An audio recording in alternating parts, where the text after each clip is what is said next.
Hey team, and welcome to another exercise capsule. Last week we went over a few movements including the scapular slide and our chair squat. This week we're going to go over a couple more movements involving the shoulder and the legs. The first movement we're going to go over is what we call an external rotation. So what I want you to do is find a wall.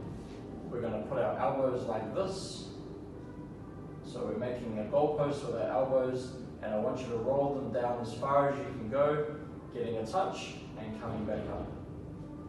And we're going to do this 10 times.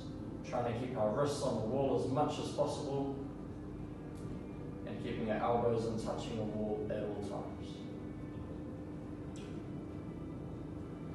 The next exercise we're going to do is what we call an internal rotation. So we're going to start with our hands facing out, elbows against the wall, and I want you to roll your hands together and then roll them back out again, keeping your elbows touching the wall as best as possible.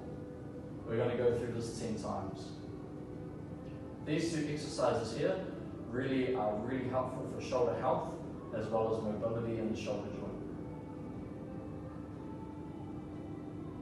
These two exercises here are really helpful for shoulder health as well as mobility through the joint.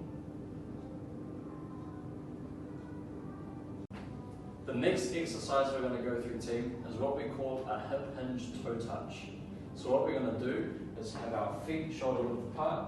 We're going to hinge our hips backwards, and we're going to slide our hands down our shins, and we're going to come back up. So I want you to slide your hands down your legs and come back up. Key points to remember with this, team, is making sure that we push our hips backwards first, and then we're keeping a nice straight back from our shoulder to our hip.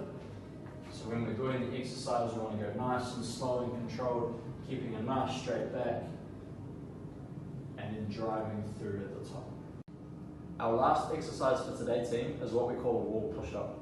And what we're going to do is we're going to find a wall, we're going to put both hands on, keeping our feet together, slightly apart, and we're going to push ourselves against the wall and then coming back up.